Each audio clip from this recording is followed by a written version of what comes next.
Plus वाले ना 2-3 दिन टॉपिक को आगे बढ़ाता है, क्योंकि अकबर के एडमिनिस्ट्रेशन का मतलब होता है 1 हफ्ता, है ना, कम से कम। तो इसको हम 1 हफ्ते में ही निपटाने की कोशिश करें। एटलीस्ट 6 दिन की क्लास में अकबर का एडमिनिस्ट्रेशन हो जाना चाहिए हमें। हमने कल शुरू किया अकबर का एडमिनिस्ट्रेशन। मनसबदारी देखा। मनसबदारी में जैसे सिविल सर्विस क्वालिफाई करने के बाद बंदा या तो डीएम बनता है या सचिव बनता है, उसी तरीके से मनसबदारी जब मिलेगा, मनसबदारी is equal to civil service मान लो, तो मनसबदारी मिला तो बड़े वाले मनसबदारी मिला तो क्या बनेगा, जट, है ना, क्योंकि हमने देखा वो बड़ा वाला सिविल मतलब क्वालिफाई करने के बाद बड़ा वाला पोस्ट क्या होता है आपका, सचिव। सचिव के बराबर जो पोस्ट होता है वो जट है। या फिर अगर छोटा वाला है, डीएम लेवल वाला पोस्ट है, तो उसको क्या बोलेंगे, जाट, है ना। तो हम लोगों ने लिख लिया, जाट लिख लेते हैं फिलहाल के लिए, हम छोटे लोग हैं तो हमने छोटा वाला पोस्ट उठा लिया, जाट। अब जाट के पास 2 काम होगा, है ना। पहला तो एक हो जाएगा प्रशासनिक काम, प्रशासनिक काम, ठीक है, प्रशासनिक कार्य। और दूसरा क्या हो जाएगा आपका, सेना उनके पास होगा, ठीक। अब डीएम के पास डिफेंस नहीं होता है, ध्यान रखोगे, लेकिन डीएम के पास प्रशासनिक काम प्लस पुलिस होता है, और पुलिस में उनको मदद करने के लिए उनकी इक्विवेलेंट पोस्ट किसका होता है, एसपी सिटी का, वही चीज है। लेकिन यहां कोई एसपी सिटी का पोस्ट नहीं है, उन्हीं को देखना है दोनों। अब प्रशासनिक कार्य में प्रशासनिक कार्य को 2 भाग में बांटेंगे हम लोग, है ना। एक तो हो गया रेवेन्यू वसूलना, राजस्व, है ना, एक तो हो गया आपका राजस्व।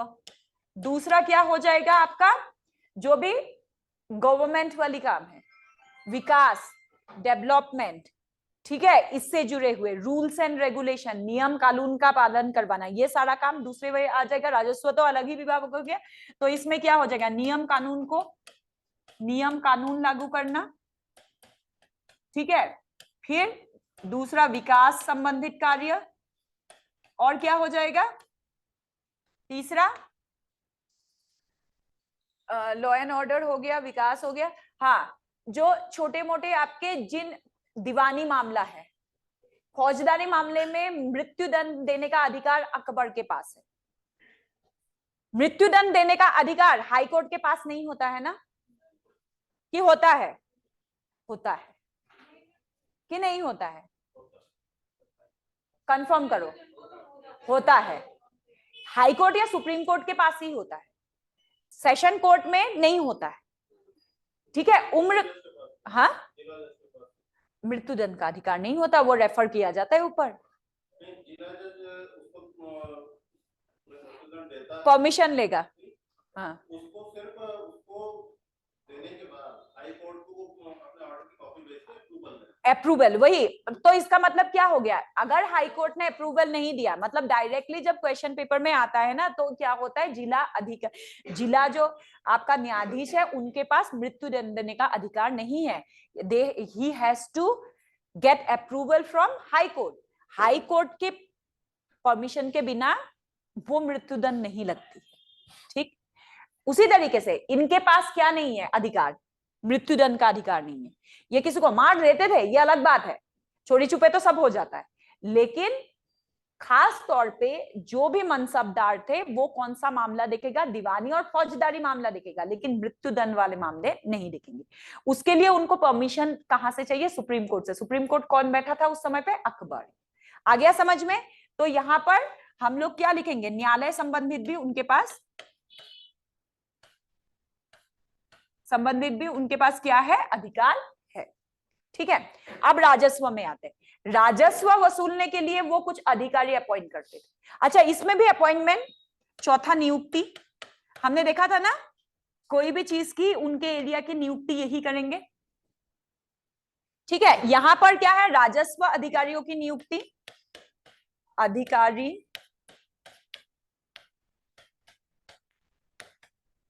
नियुक्ति करेंगे। अब और क्या करेंगे वो, ठीक है, राजस्व वसूलेंगे,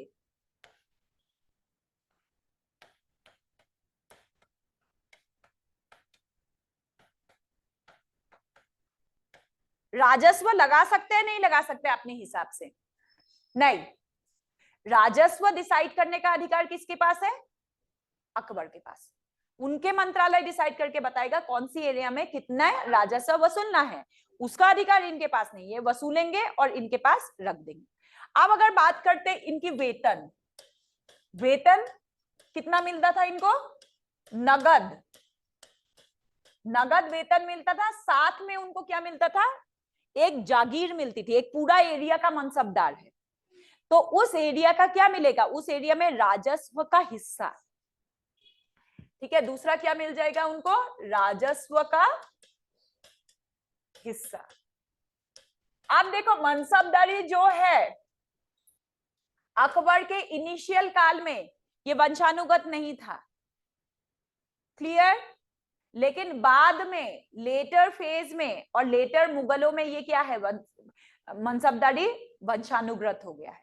किसी का बाप मनसब तो उसके बेटे को मिल जाएगा। लेकिन यहां पर हमने देखा था कल इसका पेपर होता था। कल हमने लिखा है ना, पेपर प्रॉपर कंडक्ट करवाया जाता था पेपर।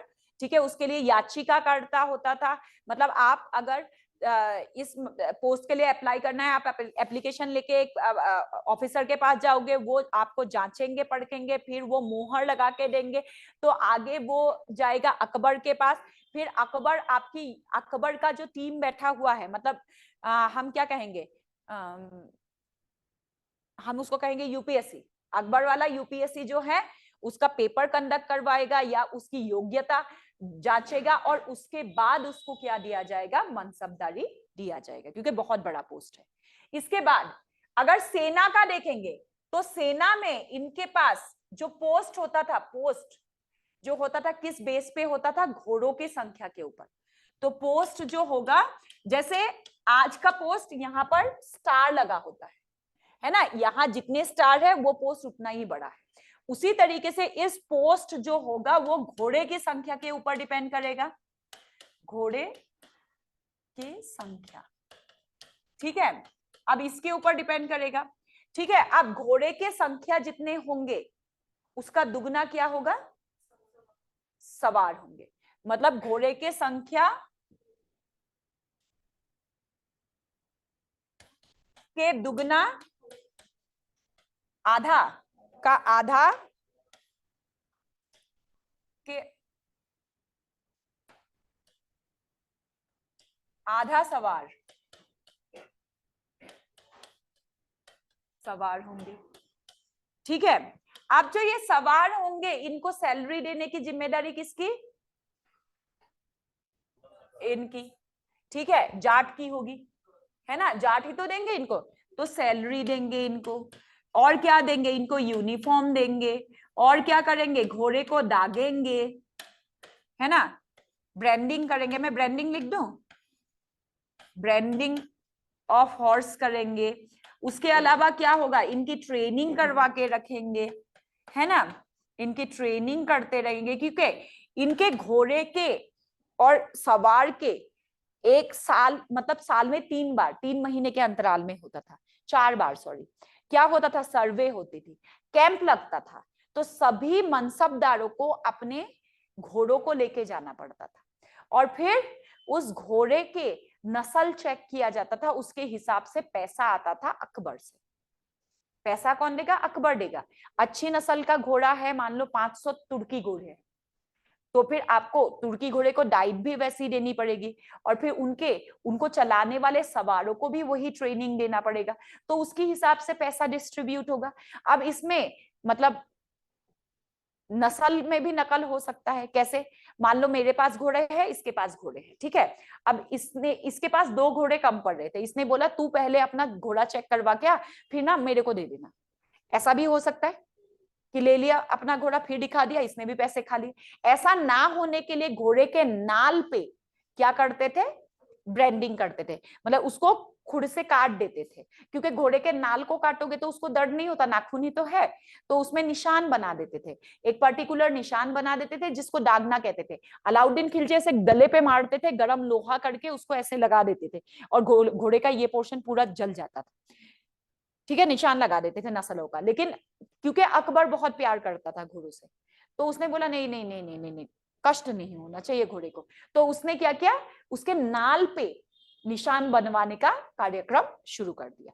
तो ये था आपका मनसबदारी। यहाँ पर कुछ, हाँ, जिसके पास जितना घोड़ा उसके पास उतना। देखो, अकबर डिसाइड करेगा किसके पास कितने घोड़े होंगे। हाँ, जैसे मानसिंह, मानसिंह बहुत बड़ा जट था, तो उसके पास 500 घोड़ों की मनसबदारी थी। अकबर के समय काल में 10 से लेके 1000 तक की घोड़ों की मनसबदारी थी। ठीक है, अरब में 50,000 तक की घोड़ों की मनसबदारी चलती थी। ठीक है, अरेबियन प्रोसेस है ना। लेकिन फिर जो आपका औरंगजेब है, उसने मनसबदारी और बढ़ाई थी, है ना। और औरंगजेब के समय काल में सबसे बड़ा जो मनसबदार था उसका नाम था शाइस्ता खान, है ना। कल हमने लिखा है जट है। तो वो अकबर डिसाइड करेगा कितने घोड़ों की मनसबदारी चाहिए। आपकी योग्यता के ऊपर डिपेंड होगा आप कितना घोड़ा रख सकते हैं। ठीक है, आप जो पेपर भर रहे हो, जो मतलब जैसे आपने जितना अपनी योग्यता सिद्ध कर दी, उसके हिसाब से आपकी घोड़ों की संख्या डिसाइड होगा। ठीक है, उसके लिए भी पैमाना तैयार किया जाता था। और अकबर के नवरत्न ये सारे कार्य को बहुत सीरियसली लेके करते थे। क्लियर यहां तक?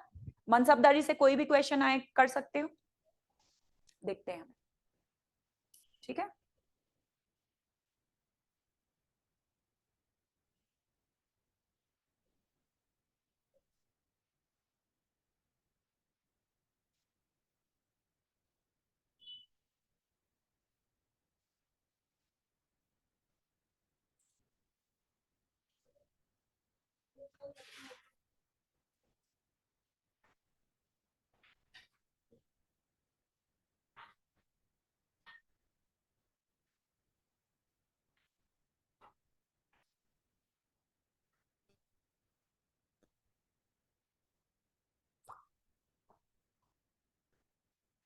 क्वेश्चन नहीं मिल रहा है, रुको।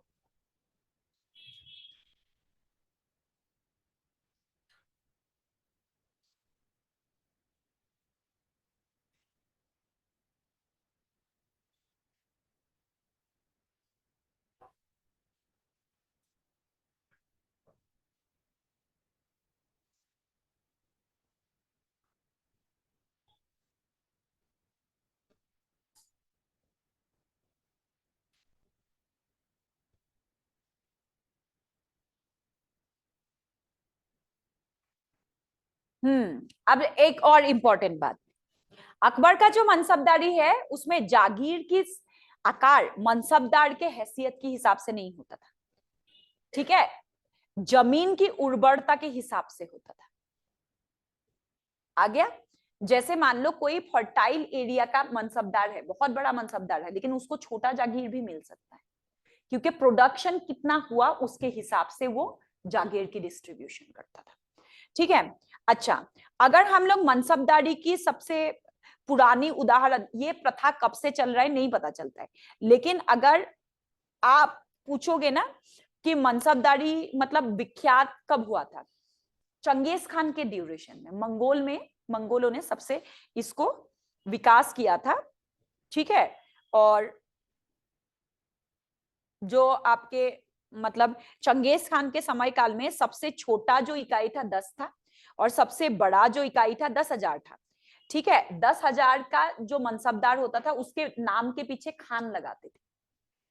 चंगेज खान के पास भी पर्सनली अपना 10,000 घोड़े थे, इसीलिए चंगेज पीछे लगाया खान। आ गया समझ में खान शब्द का उत्पत्ति कहां से हुआ है? ठीक है, मनसबदारी के हिसाब से जिसके पास 10,000 घोड़े होंगे, चंगेज खान मतलब इनिशियली ही, मुगलों से पहले ही ये रूल चल पड़ा था। ठीक है, जिसके पास 10,000 घोड़े होंगे उसको खान लगाया जाएगा उसके पीछे। फिर समय के साथ ये क्या हो गया आपका, मतलब क्या कहेंगे इसको, वंशानुगत कर दिया गया, खान का बेटा खान, है ना, शाहरुख खान बन गया, सलमान खान बन गया। ठीक है, इनके पास 10,000 मनसबदारी नहीं था। अगर आपसे पूछे बाबर और हुमायूं के काल में मुगलों के पास मनसबदारी थी नहीं थी, तो नहीं, भारत में मनसबदारी प्रथा शुरू करने वाला व्यक्ति था अकबर। लेकिन मनसबदारी कितना पुराना है, क्या है, इसके बारे में बहुत ज्यादा पता नहीं चलता है। ठीक है, उसके बाद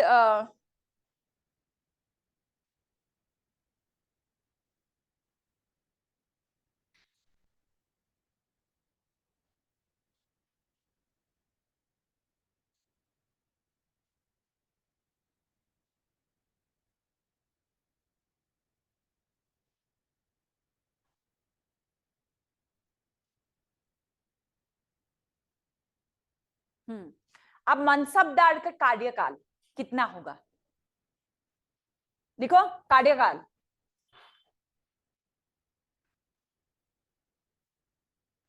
लिखोगे मनसबदार के नियुक्ति पत्र पर सम्राट का मोहर लगता था। मनसबदारों के नियुक्ति पत्र पर सम्राट का मोहर लगता था।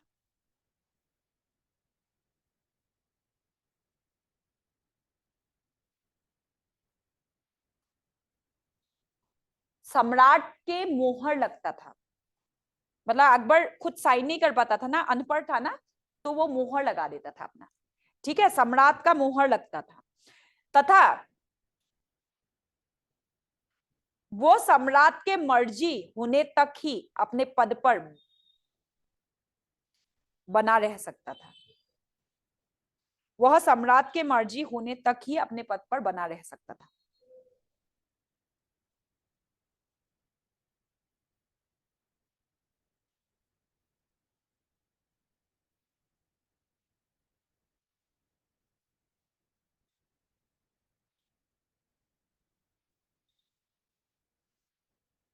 अकबर ने प्राय 7,000 का मनसब राजघराने को ही दिया था। अकबर ने प्राय 7,000 का मनसब राजघराने को ही दिया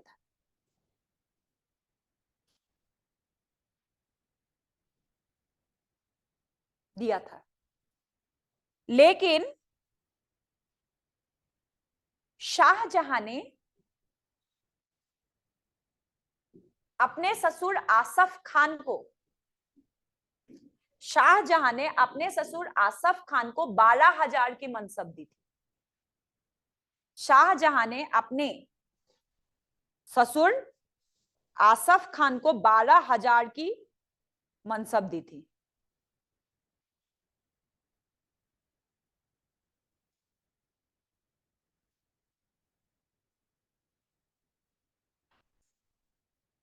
मनसब दी थी।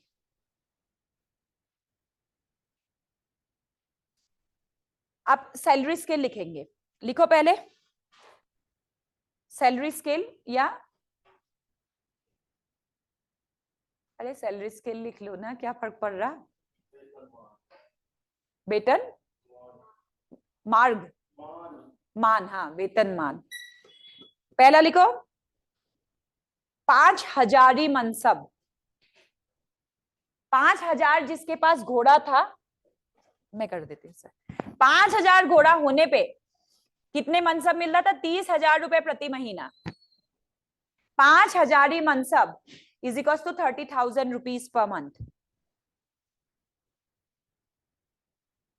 ये प्रथम श्रेणी के हैं।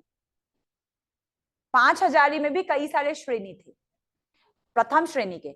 अब 5,000 द्वितीय श्रेणी, 5,000 में ही द्वितीय श्रेणी में 29,000 रुपए।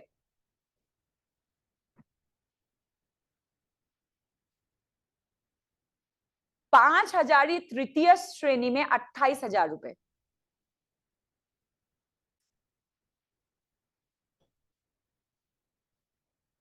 ठीक है, 5,000 के 3 श्रेणियां थी। प्रथम श्रेणी में 30, सेकेंड श्रेणी में 29 और थर्ड श्रेणी में क्या आ गया? 28। आप लिखो 10,000 मनसब। अब आएगा 10,000 मनसब। 10,000 इसमें लिखोगे ए कैटेगरी में प्रथम श्रेणी मतलब, ठीक है, ए कैटेगरी में 50,000। अब उस समय के 50,000 रुपए प्रति महीना, सोचो कितना ज्यादा होगा। हम तो 2 रुपए में 10-12 टॉफियां खरीदते थे बचपन में। ठीक है, तो सोचो 50,000 कितना पैसा होगा। ठीक है, बी कैटेगरी में 48,000 रुपीज है, और सी कैटेगरी में था 46,000 रुपीज। आज हम ये कमाते हैं, बताओ तो कितना डिफरेंस है मनसबदारों में और हम में। अब लिखोगे, नेक्स्ट हेडिंग डालोगे मनसबदार के कार्य, मनसबदारों के कार्य।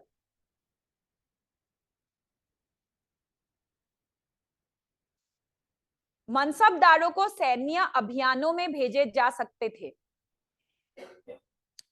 मनसबदारों को, हुआ नहीं क्या? ये बोर्ड का हुआ नहीं तुम्हारा? वो लिख रहे, ऑनलाइन वालों का हो गया? Yes ma'am. Yes ma'am. अब लिखेंगे मनसबदारों के कार्य। मनसबदारों को सैन्य अभियानों में भेजे जा सकते थे।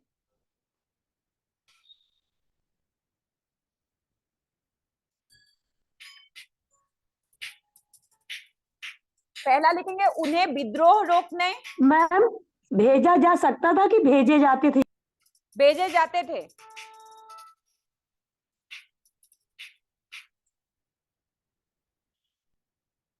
ठीक है, उनको विद्रोह रोकने के लिए,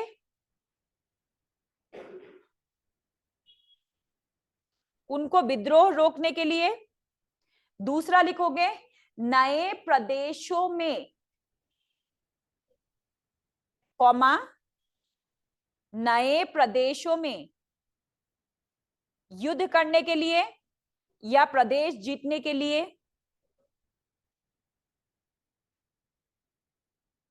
कॉमा,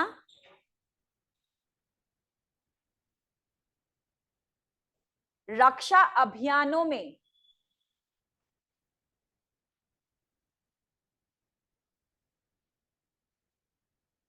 रक्षा अभियानों में या रक्षा निरीक्षण कार्यक्रमों में भी, रक्षा निरीक्षण कार्यक्रमों में भी कार्य करने पड़ते थे। मतलब क्या हो गया, देखो आम भाषा में बता रही, पहले दो तो समझ में आ गया होगा। दूसरा, रक्षा अभियान, डिफेंस एक्सरसाइज होता है आजकल, इंडिया नेपाल या इंडिया यूएसए मिलके करते हैं। यूएसए वाले अपने अपने टैंक लेके आते हैं, इंडिया वाले अपने अपने टैंक लेके आते हैं, दोनों अपने मतलब टैंकों का शो करते हैं, अपने कार्य का शो करते हैं, और दूसरे देश से जो सीखना होता है वो सीख लेते हैं और अपने देश का जो सिखाना होता है सिखा देते हैं। ऐसे में क्या होता है, सेना सुसंगठित होते हैं। तो अकबर मध्यकालीन भारत के प्रथम और एकमात्र ऐसे राजा या ऐसे बादशाह थे जिन्होंने जो हैं आपके रक्षा विभाग संबंधित जो भी आपके एक्सरसाइजेस होते थे, अभ्यास होते थे, वो लगवाते थे। और आसपास के बड़े जो डायनेस्टीज है, जैसे तुर्क में ओटोमन डायनेस्टी था उस समय पे, तो ओटोमन डायनेस्टी के साथ या फिर दूसरे देशों के साथ अपना रक्षा जो अभ्यास है उसको करते थे, जिससे उसका सेना हमेशा बेहतर रहे। ठीक, इससे ये पता चलेगा दूसरे सेना कितने डेवलप हो रहे, है ना, ये करना पड़ता था। तीसरा, अकबर ऐसे राजा थे जिन्होंने अपने बॉर्डर पे पेट्रोलिंग करवा रखी थी। आज हम लोगों का बॉर्डर जो बीएसएफ वाले होते हैं, बॉर्डर सिक्योरिटी फोर्स वाले होते हैं, वो पेट्रोलिंग करते हैं कि पाकिस्तान का कोई घुस ना जाए या कोई आतंकवादी घुस ना जाए। तो इसी तरीके से अकबर के समय काल में एक तो बॉर्डर पेट्रोलिंग होता था और एक सिटी पेट्रोलिंग होता था। सिटी पेट्रोलिंग हमारे पुलिस वाले करते हैं, और आजकल तो बहुत ही मुस्तैदी के साथ किया जा रहा है ना सिटी पेट्रोलिंग, बहुत रात रात तक किया जा रहा है सिटी पेट्रोलिंग, क्योंकि इन्वेस्टर्स मीट है ना, कोई ऐसी तत्व समाज में घुस ना जाए जो हमारे समाज के लिए खतरा है। तो ये सभी काम मनसबदारों की जिम्मेदारी में करा जाता था। और मनसबदार आप अपनी एरिया में अगर कोई विद्रोह हुआ तो उसका जवाब तो मनसब से ही मांगा जाएगा कि तुम्हारे रहते कैसे विद्रोह हो गया, पैसे तो खर्च किए मैंने तुम्हारे ऊपर, तो फिर कैसे विद्रोह हो गया, तो उससे जवाब मांगा जाएगा। ठीक है, अब लिखेंगे मनसबदारों पर पाबंदी।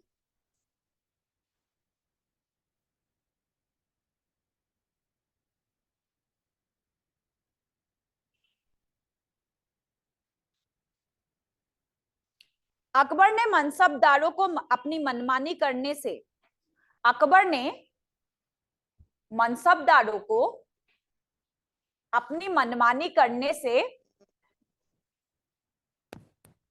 रोकने के लिए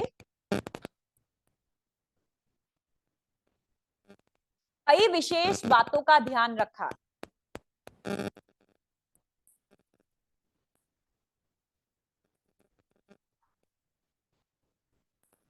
कई बातों का ध्यान रखा, जैसे सवार पद के लिए केवल अनुभवी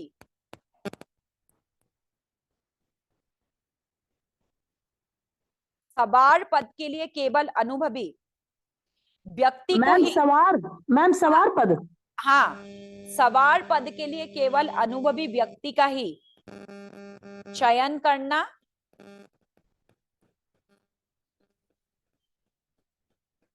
कॉमा, प्रत्येक सवार के लिए हुलिया, प्रत्येक सवार के लिए हुलिया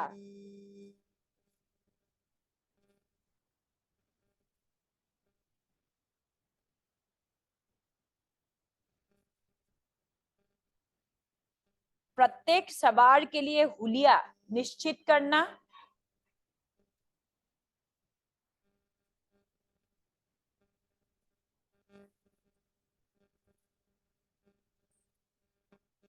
प्रत्येक सवार के लिए हुलिया निश्चित करना, ठीक है। मनसबदार के अनुमति के बिना सवारों का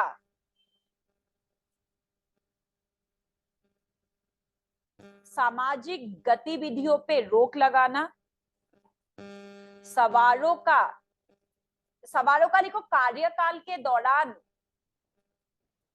या ड्यूटी टाइमिंग को क्या बोलेंगे, कार्यकाल नहीं बोलेंगे, टेनियर को बोलते हैं कार्यकाल, तो ड्यूटी टाइमिंग को क्या बोलेंगे, कार्य समय के दौरान, हाँ, कार्य दिवस के दौरान, कार्य दिवस,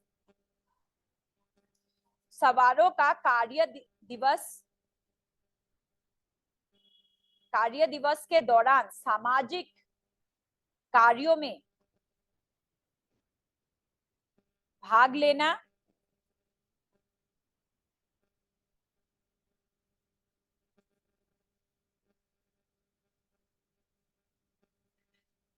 लेना, क्या लिखेंगे, प्रतिबंधित था।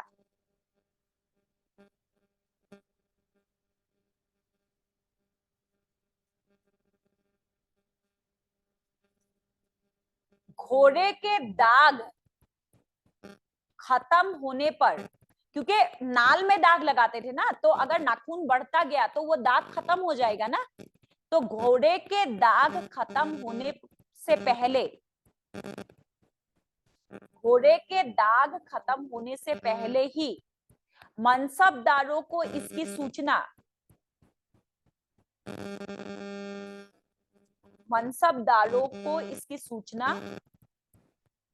सम्राट को देनी पड़ती थी।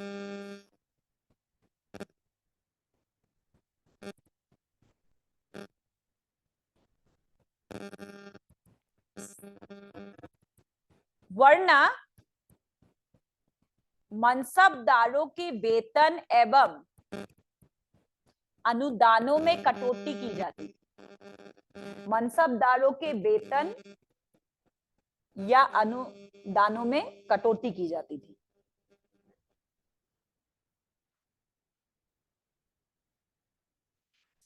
समय समय पर बादशाह स्वयं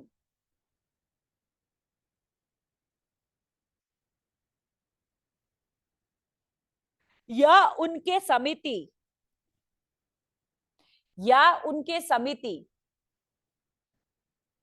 बादशाह स्वयं या उनके समिति सेना के निरीक्षण के लिए शिविर लगाते थे।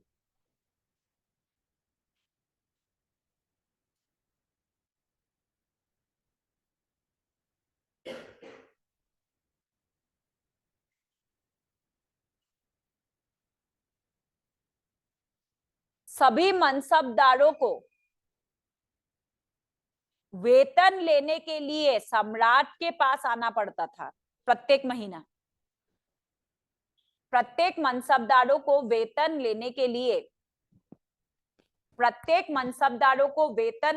लिए प्रति महीना सम्राट के पास आना पड़ता था तथा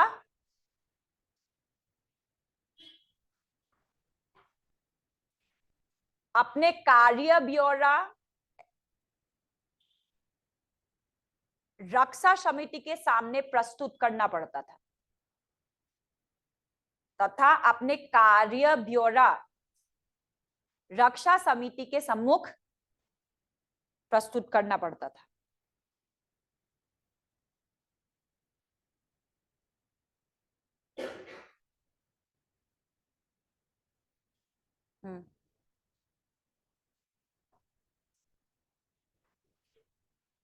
मृत्यु हो जाने पर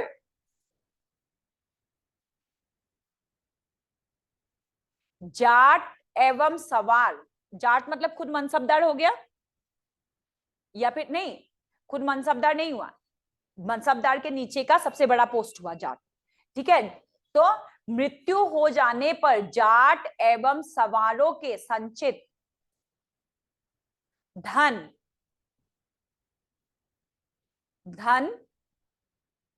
राजा के वित्तीय समिति जब्त कर लेती थी, राजा के वित्तीय समिति जब्त कर लेती थी। इसको क्यों किया गया? देखो, मनसबदारों के पास जो संचित धन है उसका कुछ नहीं करेंगे, लेकिन अब देखो, एक हो गया मनसबदार, मनसबदार, इसके नीचे जो पोस्ट होगा वो क्या होगा? जाट या जट, इसने अपॉइंट किया। अब इस जाट के अंदर जो पोस्ट होगा सवार होगा। अब मनसबदार क्या करेंगे? इनकी नियुक्ति करेंगे, ठीक है। अब ये जो जाट है इसके नीचे मान लो आपके 2000 सवार है, इसका मतलब घोड़ा कितना है? 1000 घोड़ा, 1000 घोड़ा हो गया इसके पास। अब मनसबदार क्या करेगा? इसको पैसा देगा ना, अपने सवारों को पैसा देने के लिए। अब मान लो इसने खा लिया और इनको कम, सवारों को कम पैसा दिया, घोड़ों को कम खाना खिलाए, ये हो सकता है, ठीक है। अब घोड़ों को तो ये डायरेक्ट खाना नहीं खिलाएगा, ये इसको पैसा देगा। तो ऐसे में जाट तभी तो पैसा बचा पाएगा ना, जो पैसा एक कैलकुलेशन के तौर पे दिया जा रहा है वो पैसा कब बचेगा? जब वो अपने कार्य में कटौती करके पैसा, धन इकट्ठा करेगा अपने बच्चों के लिए। उसी तरीके से सवार, सवार के नीचे ये घोड़े हैं, तो सवार को इस घोड़े के खाने का भी पैसा दिया जाएगा उसकी वेतन के अलावा। अब सवार क्या करेगा? अपनी वेतन तो खर्च करेगा, लेकिन इसके घोड़े का पैसा खाने की कोशिश करेगा। ऐसा ना हो, इसीलिए ये दोनों के मरने पर क्या करते थे? इनका जो भी संचित धन है, इन्होंने जो सेविंग किया है, वो सारा का सारा जब्त हो जाता था। किसके लिए बचाओगे आप बताओ? बच्चों के लिए बचाते हैं, बचा ही नहीं पाओगे, क्योंकि सारा का सारा धन क्या हो जाएगा? जब्त हो जाएगा। ठीक, आ गया समझ में? तो करप्शन रुक जाएगा ना इसमें।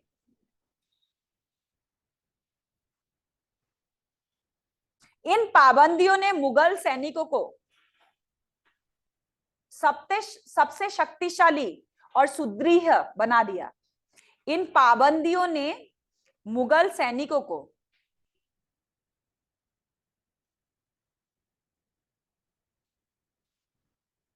सबसे शक्तिशाली सैनिकों को सबसे शक्तिशाली एवं सुदृढ़ बना दिया। एकदम मतलब सुदृढ़ मतलब जिसको तोड़ा नहीं जा सकता, जिसकी यूनाइटी नहीं तोड़ी जा सकती, एकदम यूनाइटिफिकेशन था। सवार को सुदृढ़ बना दिया, ठीक है।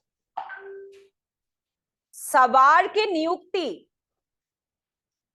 मिश्रित व्यवस्था के तहत की जाती थी। मतलब क्या? कोई एक जाति का कभी नहीं होगा, जाति का कोई मतलब नहीं है, ठीक है। सवार की नियुक्ति मिश्रित जाति के आधार पर की जाती थी।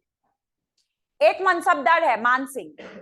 अब मान सिंह के पास जो भी सवार होंगे वो सिर्फ और सिर्फ राजपूत नहीं होंगे।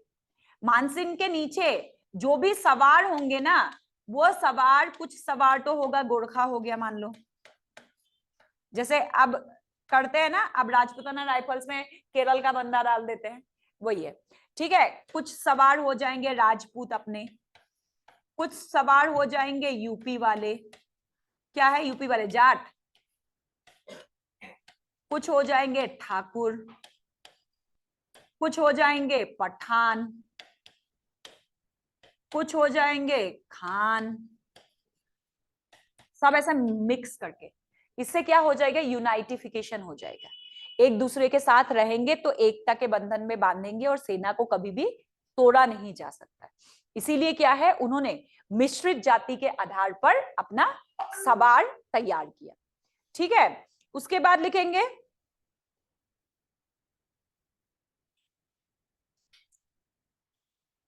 राजपूत मनसबदारों को, हाँ, राजपूत मनसबदारों को कुछ अधिक सहूलियतें दी जाती थी, जैसे राजपूत मनसबदारों को कुछ अधिक सहूलियतें दी जाती थी, जैसे वह अपनी सेना में, जैसे वह अपनी सेना में 40% राजपूत सवार रख सकते थे, वह अपनी सेना में 40% राजपूत सवार रख सकते थे। बाकियों के लिए यह संख्या,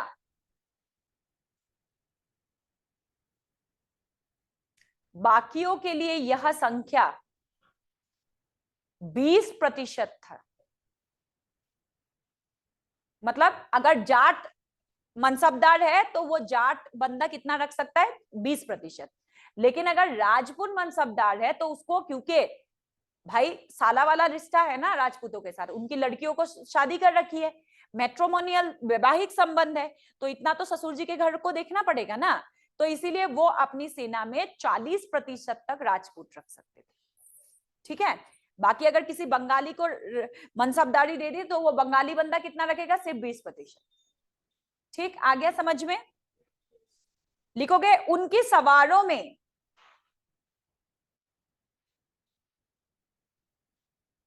उनके सवारों में गढ़वाली, आ गए गढ़वाली, अभी गढ़वाली रेजिमेंट बन चुका है, उनके सवारों में Garhwali, comma Bengali, Thakur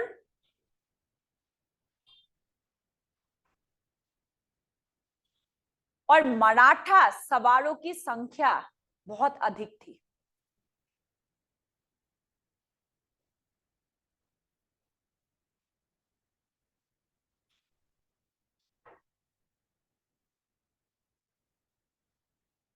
next para में लिखोगे मुगलों की सेना में सवार के अलावा कई और पद थे, मुगलों के सेना में सवार के अलावा कई और पद थे।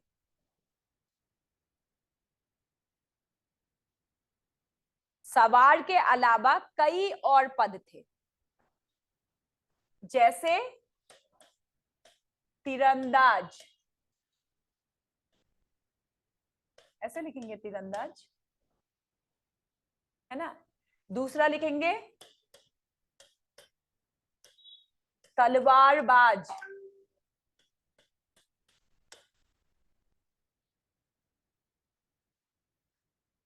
तीसरा लिखेंगे गदाधारी,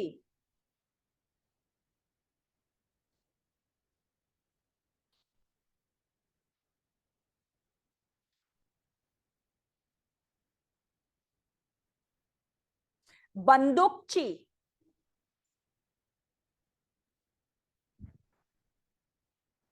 बंदूकची, बंदूकची, बंदूकची हो गया। खंदक खोदन, खंदक खोदन, ये क्या है ना, खंदक खोदन, बताओ ये क्या है। मैम गड्ढा खोदने वाला। हाँ, क्यों गड्ढा क्यों खोदते थे, बहुत बड़ा साम्राज्य, कोई सेना सामने से आ रहा है तो कुछ ऐसे मतलब सेना में लोग होते थे ट्रेन, वो रातों रात बहुत बड़ा गड्ढा खोद के उसको ऊपर मतलब कपड़ा वपड़ा बिछा के उसके ऊपर मिट्टी विट्टी बिछा के छोड़ देते थे। तो ऐसे में बहुत तेजी से आए हुए घोड़ा उस पे गिर जाए, घोड़े की सीधा अगर गर्दन पे चोट लगती है तो घोड़ा मर जाता है। घोड़ा मर गया तो सवार काम का नहीं। और गड्ढा इतने बड़े बड़े खोद देते थे कि उसको क्रॉस करके आने में ही ऊपर से बंदूक टांगेंगे उनके ऊपर। ठीक है, तो इसीलिए इनका बहुत वो था। लिखेंगे खंडक खोदन वालों के वेतन, खंडक खोदन वालों के वेतन काफी अधिक हुआ करता था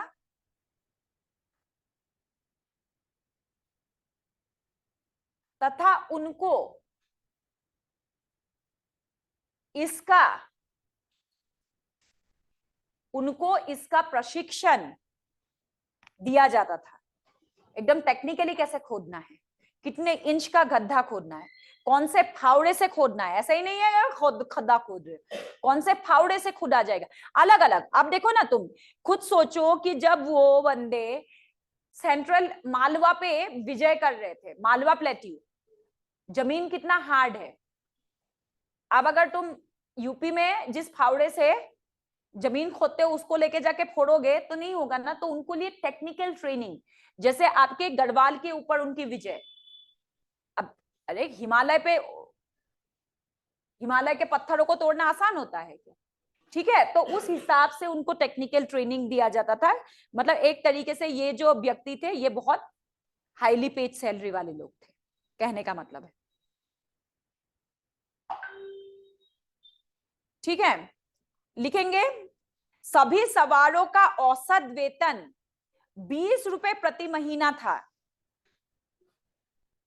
अरे 20 रुपए, उस समय के 20 रुपए बहुत अधिक है।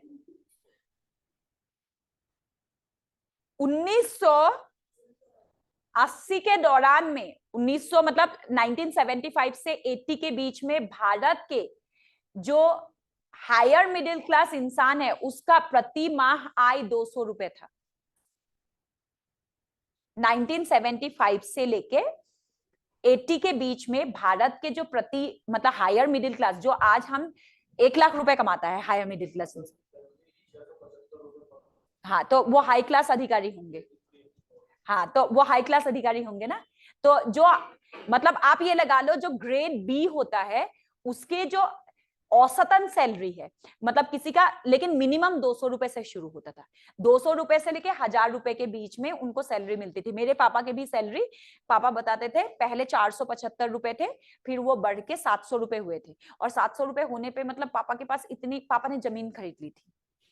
तो उस समय आप 10 रुपए लेके जाते थे, बहुत तो पैसा होता था। आज जो आप 500 रुपए लेके तो 10 रुपए मुझे याद है हम जब स्कूल में थे, अब बहुत पुरानी बात नहीं है, इट वॉज 98-99, हम 1 रुपए हमें मिलता था टिफिन के लिए।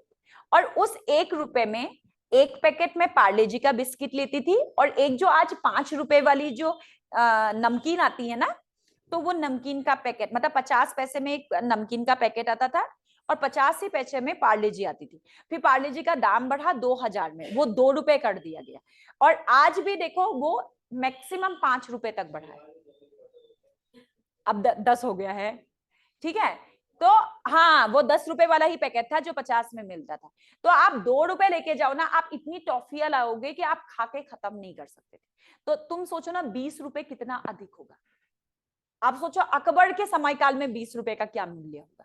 ठीक है, वही लिखेंगे पैदल सैनिकों का वेतन बहुत कम था। पैदल सैनिकों का वेतन बहुत कम था, उनको प्रति महीना 3 रुपए मिलते थे।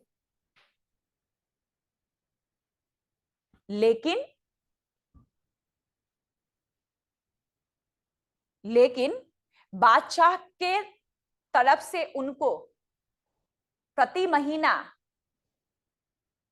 जरूरत के सभी सामान दिया जाता था। तो 3 रुपए तो बचत हो गए उनके, सीधा सीधा उन्होंने बचा लिया ना। राशन दे देंगे। मैम एक बार रिपीट कर दीजिए। पैदल सैनिकों का वेतन बहुत कम था, वो प्रति महीना 3 रुपए कमाते थे। लेकिन बादशाह के तरफ से उनको प्रति महीना जरूरत के सभी सामान दिए जाते थे।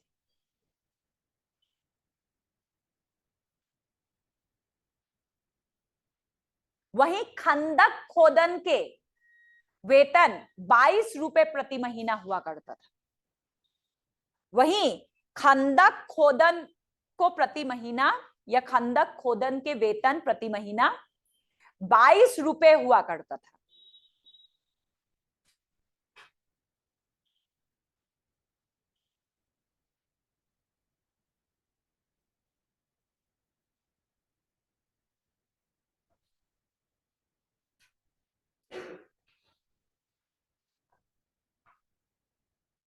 अब लिखेंगे मनसबदारी प्रथा के दोष। अब इतना मनसबदारी के लिए डिटेल पढ़ लिया है तो थोड़ा सा दोष देख लेते हैं। अच्छाई तो तुम खुद ही लिख लोगे, इतना डिटेल बता दिया है, अच्छाई लिख पाओगे ना? तो फिर हम दोष लिख लेते हैं। मनसबदारी प्रथा के दोष, पहला लिखो फिजूल खर्ची और बिलासता को बढ़ाना। फिजूल खर्ची और बिलासता को बढ़ाना।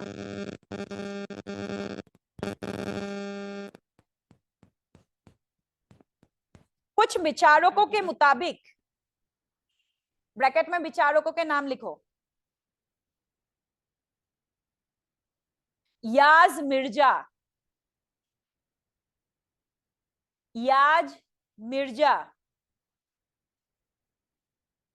ए.एल. बेशम, याज मिर्जा लिख लिया, ए.एल. बेशम, BASHAM, याज मिर्जा ए.एल. बेशम, ब्रैकेट क्लोज कर दो। कुछ विचारकों के अनुसार मनसबदारी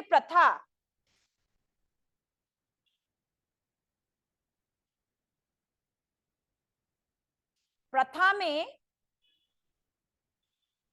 मनसबदारों की मृत्यु के बाद उनकी संपत्ति जब्त करने के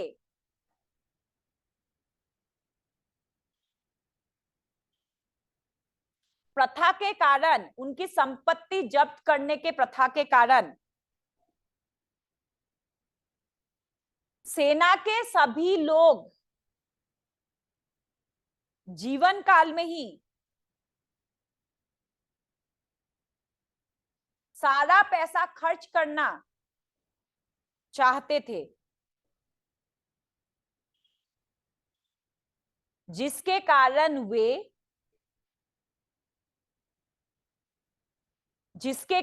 वे फिजूल खर्ची और बिलासी हो चुके थे। उसको पता ही है बच्चों के लिए कुछ रखा ही नहीं जा सकता, खुद ही खा पी के खत्म करो इसको। बिलासी हो चुके थे। दूसरा लिखोगे नैतिक पतन।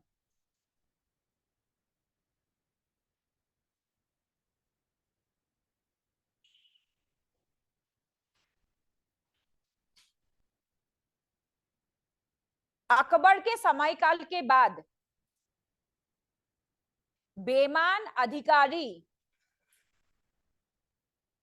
अकबर के समयकाल के बाद बेईमान अधिकारी और धोखेबाज मनसबदार,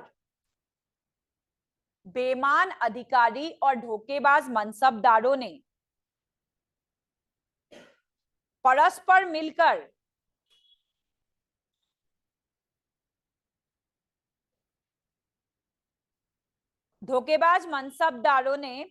मिलकर निरीक्षण के समय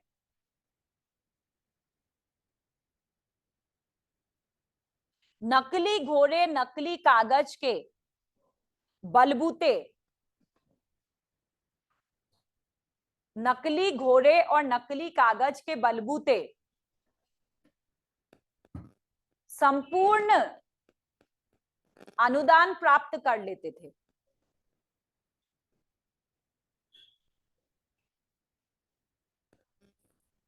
बलबूते संपूर्ण अनुदान प्राप्त कर लेते थे। मतलब अकबर के समयकाल में नहीं था, बट अकबर के समयकाल के बाद।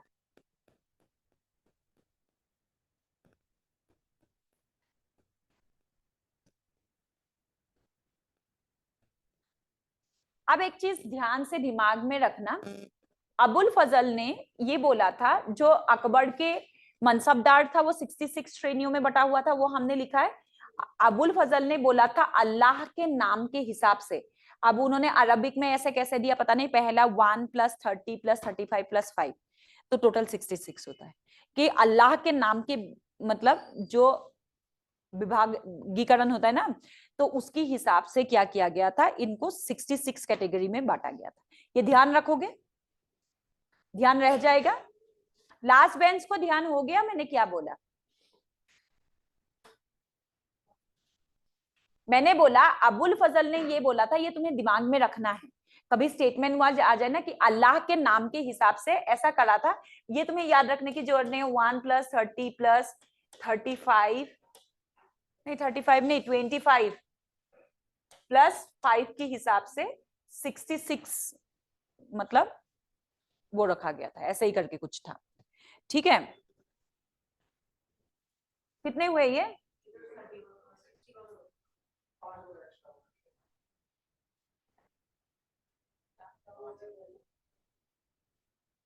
उन्होंने तो ऐसा ही लिख रखा है, यही है ना, कुछ अरेबिक उसमें दे रखा है ना, अरबिक उसमें दे रखा है, तो उसी के हिसाब से ऐसे करके 66 वर्क किया गया था।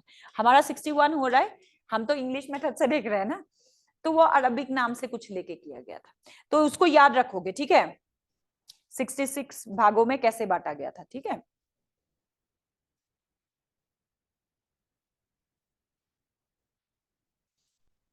बस यहां होता है हमारा अकबर के मनसबदारी प्रथा का खत्म। अब आते हैं हम लोग अकबर के बाकी प्रशासनिक सेक्टर पे। ठीक है, प्रशासन में सबसे पहले प्रशासनिक इकाई को देखोगे तो अकबर ने अपने पूरे राज्य को कुछ बड़े बड़े भागों में बांट दिया। उन भागों को फिर नेक्स्ट छोटे छोटे भागों में बांटा, फिर उन छोटे भागों को और छोटे भागों में बांटा, फिर उनको मिला के ग्राम बनाया गया।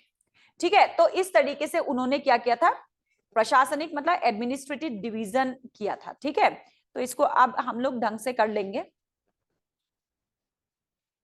लिखेंगे प्रशासनिक विभाजन।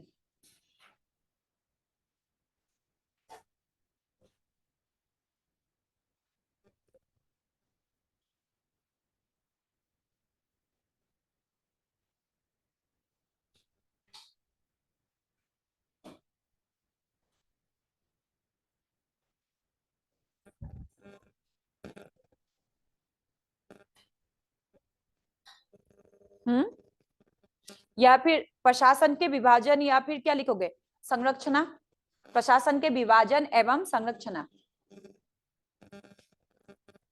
सबसे पहले इसको हम समझ लेते हैं। देखो, सबसे ऊपर अकबर है, अकबर के नीचे उसका क्या है, साम्राज्य। आज हम साम्राज्य को क्या बोलेंगे, कंट्री। आज के हिसाब से भी मैं लिख के जाऊंगी, ठीक है, कि तुम लोगों को समझ में आना चाहिए। उसके बाद उन्होंने ऐसे बांट दिया, हम आज क्या कहते हैं इसको, स्टेट, है ना। उस समय पे क्या कहते थे, सरकार। ठीक, अब सरकार को फिर बांटेंगे। ठीक है, अब जब स्टेट को बांटते हैं तो क्या बनता है, डिस्ट्रिक्ट नहीं, डिवीजन, जैसे गढ़वाल मंडल, कुमाऊं मंडल। ठीक है, तो आज हम इसको कहते हैं डिवीजन। ठीक है, और उस समय क्या कहता था, परगना। अब मैं परगना के आगे डिस्ट्रिक्ट को देख लूं एक बार, मैं भूल गई हूँ डिस्ट्रिक्ट को क्या कहते हैं।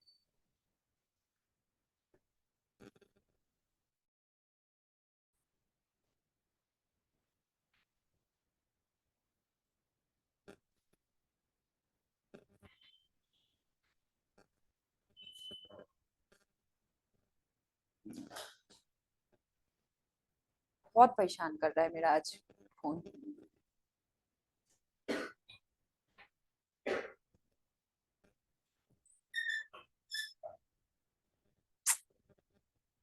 मैम परगना पहले कहते थे, अब मंडल कहेंगे ना मैम? नहीं, मंडल क्यों कहेंगे, रुको अभी बताती हूँ क्या कहते हैं, अभी बता रही हूँ, रुको यार, मेरा ना परगना के बाद अब जो है ये डिस्ट्रिक्ट कहते हैं, है ना। उस समय पे डिस्ट्रिक्ट को कहते थे ग्राम।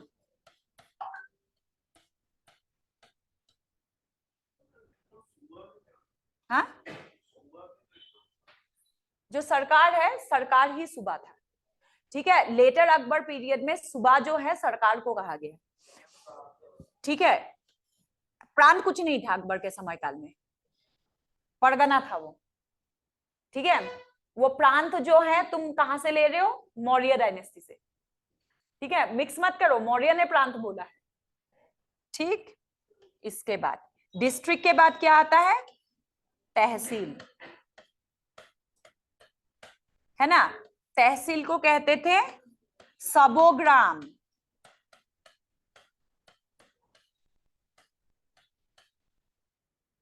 और फिर तहसील बंटता था गांव में ना, ग्राम। आज हम इसको विलेज कहते हैं,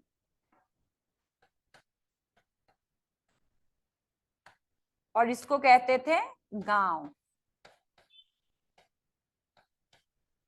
कंफ्यूज मत होना, ये अकबर का डिवीजन है, बना लो। मैम डिस्ट्रिक्ट को ग्राम कहते थे, और उसके बाद फिर सबो ग्राम के बाद फिर ग्राम आता था। गांव, गांव, ग्राम और गांव आज एक है, उस समय एक नहीं था, ठीक है। उस समय गांव और ग्राम एक नहीं था।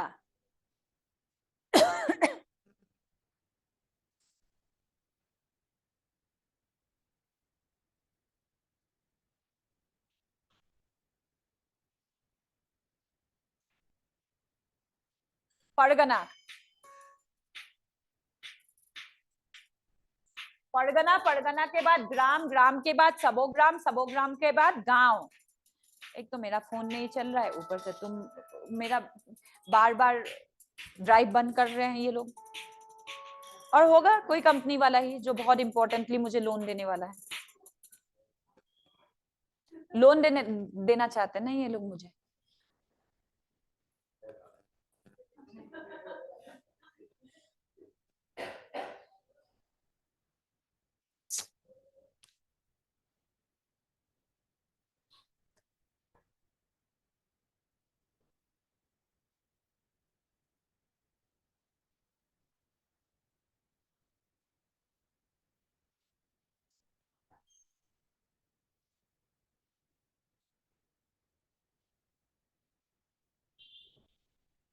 बन गया सबका, मेरा लेकिन पेज नहीं निकला है। यस मैम बन गया। हाँ, इसके बाद लिखो प्रशासनिक विभाग। इसको लिखाने की जरूरत तो नहीं है, श्योर।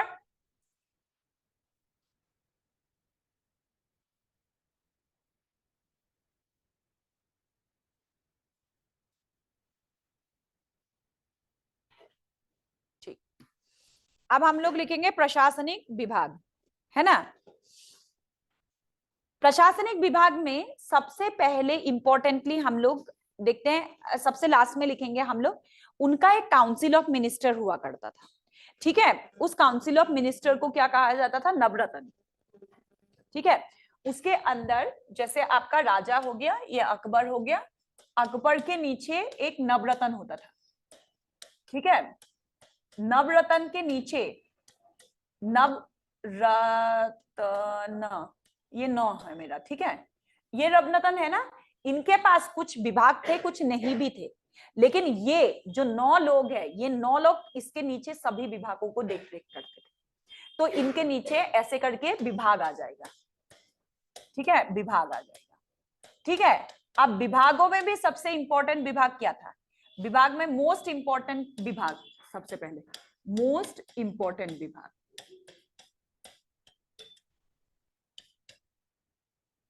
मोस्ट इंपॉर्टेंट में सबसे एक नंबर पे आता था राजस्व। नाम लिख के दूंगी, पहले मैं ऐसे लिख लेती हूं, ठीक है। सैन्य,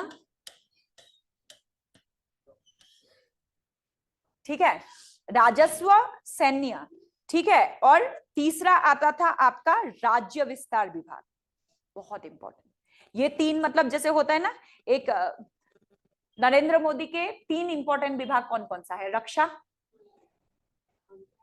गृह मंत्रालय, विदेश, हमें दिखता है ऐसे ही इनका जो है ये था। तीसरा राज्य विस्तार विभाग। ये दोनों विभाग जो है, राज्य विस्तार विभाग जो है योजना बनाते थे और उस योजना को इंप्लीमेंट कौन करता था? सैन्य विभाग।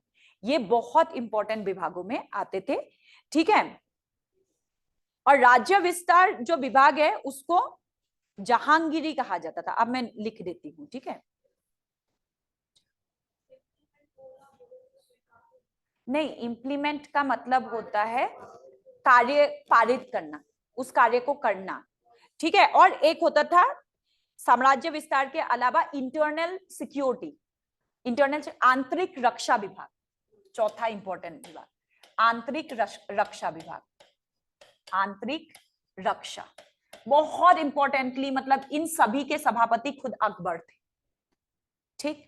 अब जो राज्य विस्तार विभाग है उसको कहा गया था जहांगीरी, ठीक है, जहांगीरी, ठीक है। इसीलिए उन्होंने जहांगीर नाम लिया था, जहांगीरी विभाग था ये, ठीक है।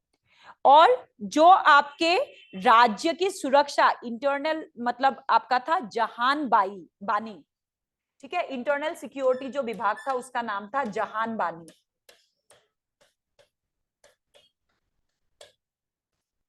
ये दो विभाग मतलब नॉर्मली पाया नहीं जाता इसकी सूची, लेकिन इसको बहुत इंपॉर्टेंटली आप लोग लिख लो इसको, क्योंकि पूछा जा सकता है, ठीक है। अब आता है राजस्व विभाग।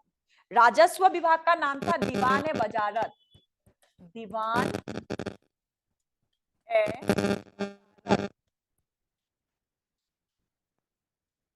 ठीक। उसके बाद आते हैं सैन्य विभाग। सैन्य विभाग का नाम था दीवान ए अर्ज, दीवान ए अर्ज। कुछ नॉन इंपॉर्टेंट विभाग मतलब अदर डिपार्टमेंट। अदर डिपार्टमेंट में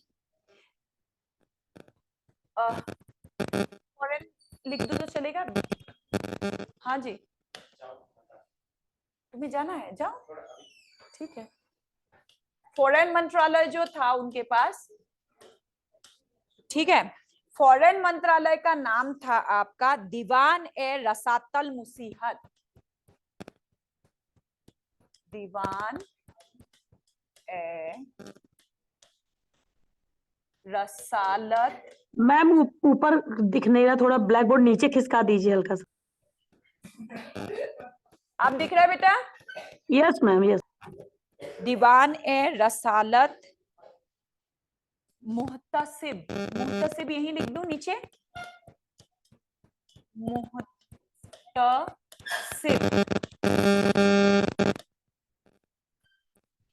ठीक, फॉरेन मंत्रालय हो गया। उसके बाद दूसरा आ गया आपका कस्टडियन डिपार्टमेंट। कस्टडियन मतलब सभी चीजों को जैसे मैनेज करना जो होता है, क्या बोलेंगे? वो ऐसा डिपार्टमेंट था, सभी डिपार्टमेंटों के बीच में ना एक मतलब वो बनाते थे, सहयोग बनाते थे। और उस हिसाब से जैसे गार्जियन काम करता है ना बच्चे की पढ़ाई लिखाई, हाँ, सामान्य प्रशासन, मतलब हिंदी में भी इसको ना जो भी बुक्स है उसमें कस्टडियन डिपार्टमेंट ही लिखा हुआ है।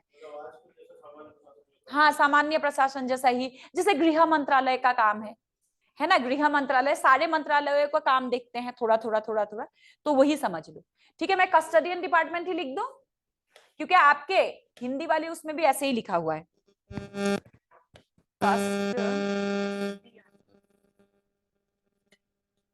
Custodian department. मतलब ऐसा अगर नहीं समझ में आए तो गृह मंत्रालय आज का, अगर किसी को नहीं समझ में आया तो आज का मान लो ये गृह मंत्रालय है, ठीक है।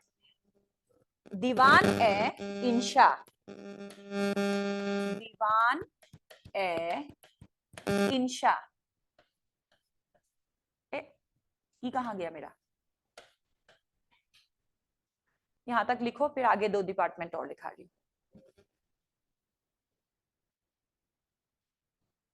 हो गया? बड़ा स्पीड फास्ट है मैम हो गया। छूट गया तो लिख लो पेड़ तक।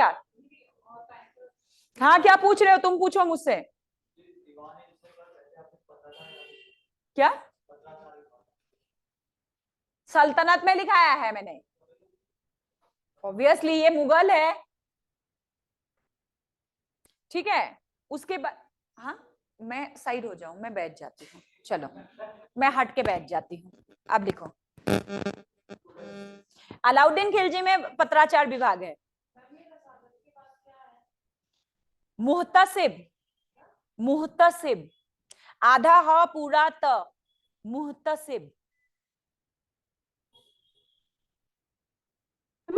एक चीज ये पूछनी थी। हेलो, हेलो हाँ मैम। जी, हाँ बोलो। मैम जैसे, हाँ, आपने जो लिखाया थोड़ा सा जानना चाह रहे हैं।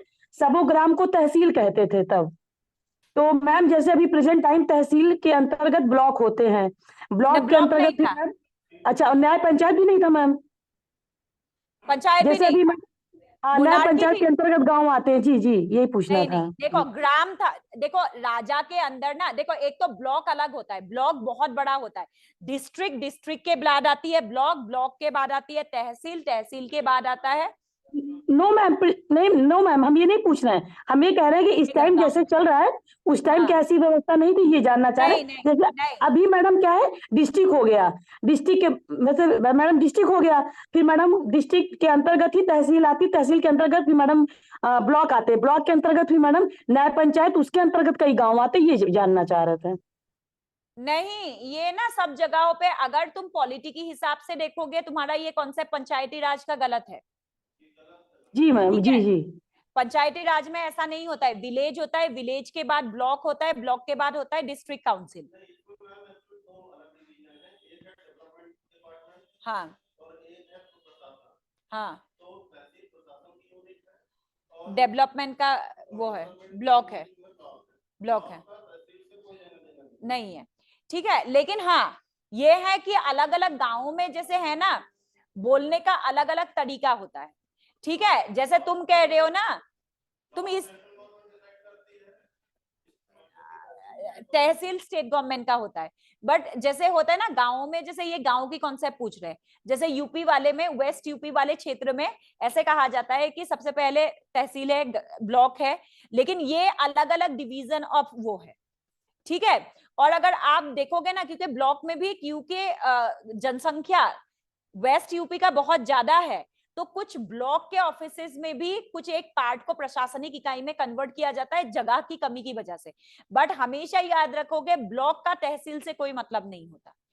ठीक है, ब्लॉक अलग है, लेकिन आप जैसे कहते हो ना वोटर कार्ड बनने के लिए ब्लॉक में चले जाओ, कि रक्त डोनेशन कैंप लगा देते हैं ब्लॉक में। ठीक है, तो ये इसीलिए होता है, वो तहसील कंडक्ट करवाते हैं, तो लोगों को ये लगता है कि तहसील का ही मतलब पार्ट होगा ब्लॉक, लेकिन ब्लॉक डिफरेंट है। लेकिन जगह की कमी की वजह से मतलब सरकार ने बोला है मिल बांट के अपनी जगहों पे काम कर लो। आ रहा है समझ में? तो ये अलग था, उनका तो बिल्कुल अलग कॉन्सेप्ट है। ये मोनार्की है, मतलब क्या है, राजतंत्र है, यहाँ पर पंचायत का कोई कॉन्सेप्ट नहीं। ठीक है, पंचायती ओके राज का मैम, कोई ओके। कॉन्सेप्ट है नहीं इसमें। ठीक है, इसके बाद लिखो जरा, न्याय विभाग।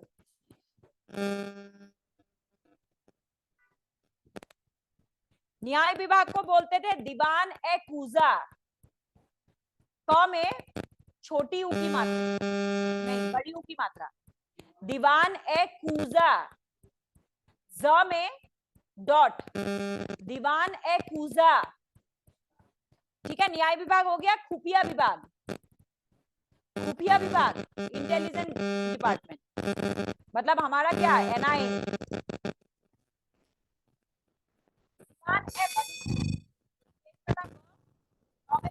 की मात्रा, दीवान है बरीद,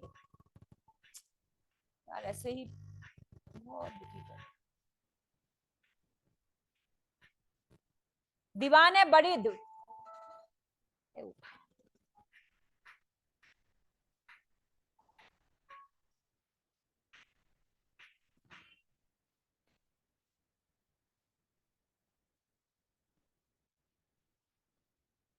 दीदी क्लास में हूँ, बाद में बात करती हूँ। ये वही एक औरत है जो रोज फोन करती है ना क्लास में। मैं रोज बोलती हूँ ना क्लास में हूँ, फिर भी ये बाज नहीं आती। पता नहीं भाई, पता नहीं, लेकिन मेरे को बहुत गुस्सा आता है फोन आते। चल कंपनी वाले तो मतलब ऐसे हैं जो मेरे बात नहीं मानेंगे क्लास में, ठीक है? और हर रोज क्लास में कॉल आती है। इसके बाद लिखोगे नेक्स्ट। मैम आपकी आवाज रुक रुक के आ रही। अभी अभी अभी मैंने कुछ बोला ही नहीं है, अब आ रही है? नहीं नहीं मैम, बीच बीच उधर से कुछ आवाजें आ रही है, जैसे कुछ प्रॉब्लम आज लग रही है, अभी आ रही है। ठीक है। इसके बाद लास्ट लिखो, शाही परिवारों के प्रभारी। शाही परिवारों के प्रभारी, उनको कहा जाता था दीवान ए समन। समन, सनम नहीं, समन, समाना। भगवान। अब इसके बाद लिखो जरा, प्रशासनिक संरचना का मूल विचार। प्रशासनिक संरचना के मूल विचार, वो किन विचारों पे? उनका मतलब मूलभूत, जैसे हम कहते हैं ना मौलिक कर्तव्य, हमारे ऐसे 5-10 कर्तव्य लिखा हुआ है। उनकी प्रशासनिक संरचनाओं के मूल विचार कौन कौन सा है? पहला विचार लिखो, भगवान के प्रतिनिधि के रूप है सम्राट। भगवान के प्रतिनिधि के रूप है सम्राट। रूप है सम्राट। सम्राट जो है भगवान के प्रतिनिधि के रूप है सम्राट। दूसरा, शक्ति, केंद्रीयकृत शक्ति। मैम समझ में नहीं आया, फिर से बोलिए। देखो मैंने बोला उनके संरक्षणा के मूलभूत विचार क्या है? प्रशासनिक। भगवान के प्रतिनिधि है सम्राट। पहला, सम्राट को भगवान के प्रतिनिधि माना जाएगा। दूसरा, केंद्रीयकृत शक्ति।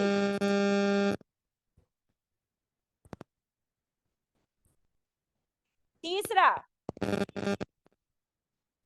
धर्मनिरपेक्ष एवं ईश्वरीय राज्य। धर्मनिरपेक्ष एवं ईश्वरीय राज्य।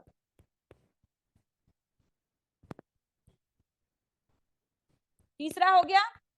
चौथा, प्रशासन में विदेशी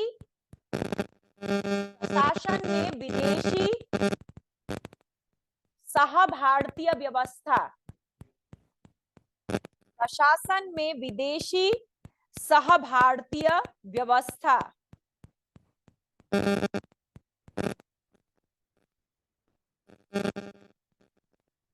नेक्स्ट वन इज सैन्य मूल्य के प्रशासन।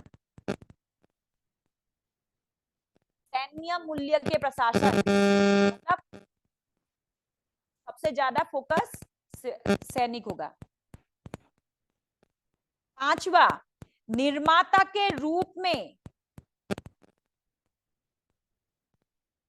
निर्माता के रूप में राजस्व विभाग। मतलब डेवलपमेंट तभी होगी जब, निर्माता तभी बनेंगे जब राजस्व विभाग प्रॉपर काम करेगा।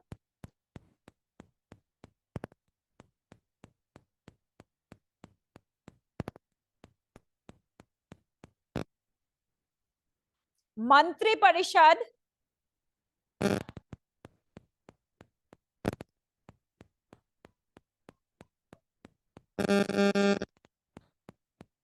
सम्राट के अधीन थी एवं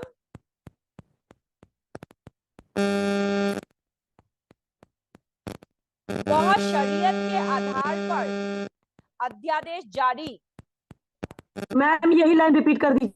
मंत्री परिषद सम्राट के अधीन तथा वे शरीयत पर आधारित कानून या अध्यादेश शरीयत के आधार पर कानून या अध्यादेश जारी करने के लिए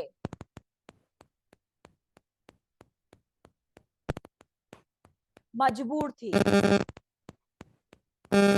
वो हिंदू नियम कानून पारित नहीं कर सकती थी, वो शरीयत के आधार पे ही वो नियम कानून पारित कर सकती थी। ठीक है, अब आगे हेडिंग डाल के छोड़ देंगे, कल लिखेंगे हम लोग नवरत्न।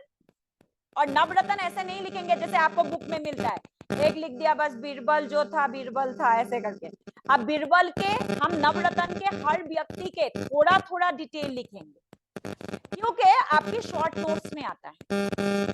आपकी मेंस में जब आप लिखोगे ना शॉर्ट नोट्स में, कई बार टोडरमल के काफी डिटेल क्वेश्चन प्री में ऐसे लिख देते, टोडरमल के जो दशमलव पद्धति है, निम्नलिखित में से कौन सा कथन दशमलव पद्धति के ऊपर सही है। अब तुम्हें तो इतना पता है बस टोडरमल ने दशमलव निकाल रखा, हो गया ना, पेपर से बाहर निकल गया क्वेश्चन। तो हम लोग नवरत्न को भी डिटेल कल में हम सिर्फ नवरत्न ही कर पाएंगे, मतलब हमें अकबर के लिए और 3 क्लास और चाहिए होगा, क्योंकि इंपॉर्टेंट राजा है। अगर इनको समझ लिया, हमने औरंगजेब के प्रशासन को नहीं भी समझा ना, तभी भी काम चल जाएगा। हम कैसे चला सकते हैं, थोड़ा सा अकबर को याद कर लिया, हल्का फुल्का बदलाव होगा, बहुत ज्यादा बदलाव नहीं होगा, है ना।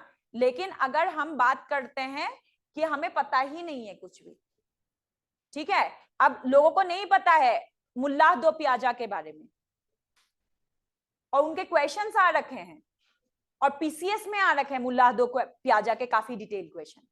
तो उनके लिए हमें थोड़ा डिटेल पढ़ना पड़ता है, और कम से कम हमें कल की क्लास में नवरत्न करके नेक्स्ट और 3 क्लास हम अकबर में ही निकालेंगे।